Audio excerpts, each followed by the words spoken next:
We're on. Okay, okay. Thank you, guys. Thank you, thank you.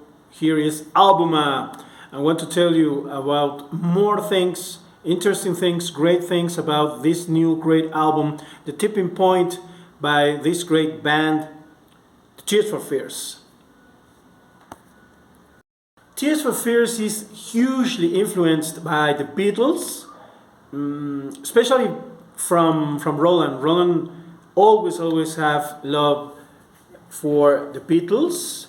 I have never listened Kurt talking about the Beatles as with such passion as Roland, but Tears for Fears have a very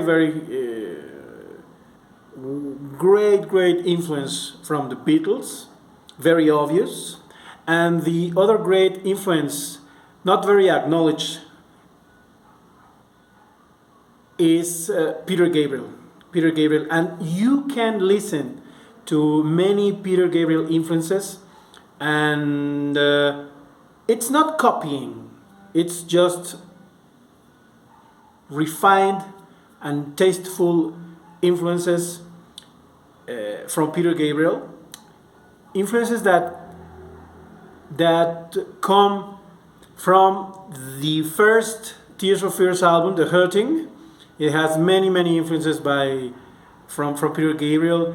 They already said that in a recent interview. They were talking about the third Peter Gabriel album, known as Melt, and they talk about how this album and the way it was recorded and produced influenced their career, the way they work the songs, and the way they think all the concept of an album, including the artwork. Very artistic, Kurt and Roland. Very good album. You can listen in this new album of The Tipping Point, for example, like operatic choruses, opera chorus, that reminds you of Listen, the last track of the classic Tears for Fears album, Songs from the Big Chair. You can also listen to, well, in some lyrics they talk about the Stones and the Beatles. Advice for the young at heart from the album Seeds of Love. It comes to your mind when you are listening to Break the Man. Break the Man, what a great song in this new album, The Tipping Point, and the video is awesome as the Tipping Point video. It's really awesome. I thank very much to Kurt and Roland because they gave us a taste of what it was watching MTV videos in the 80s. Another thing is that this album is not an 80-ish flavor album. Now we can be really sure that Tears for Fears is a classic band, a great band, and timeless, really timeless. What a great album! What a great album, The Tipping Point.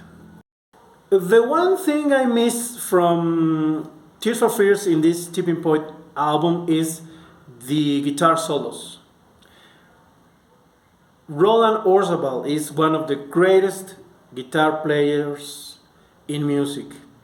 I think that we don't remember him because our top of mind guitar players are Jimmy Page, Jimi Hendrix, David Gilmour, of course. But now it's time to acknowledge these great musicians that are really great guitar players.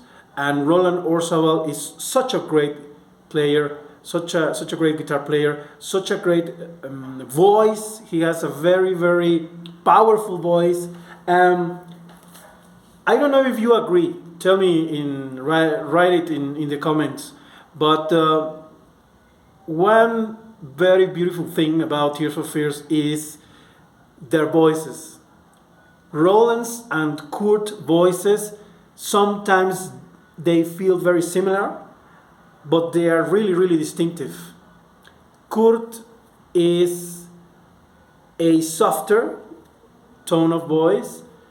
Kurt can be soft, but sorry, Roland can be soft, but he has a more powerful voice.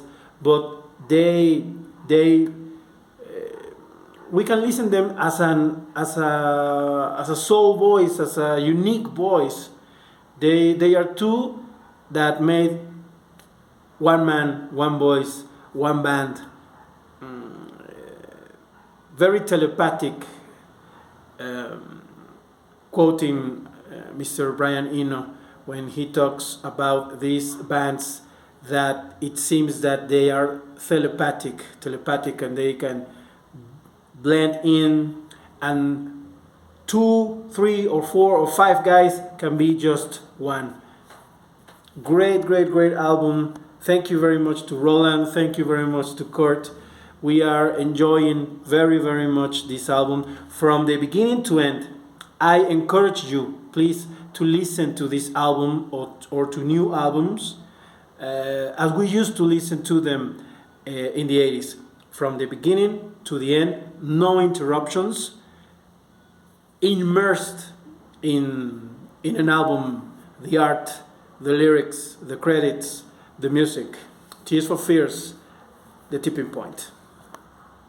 Thank you very much. If you like this content, please hit the like button, subscribe, and comment. Thank you very much. Here, Gary Beats, Gabe. Thank you very much.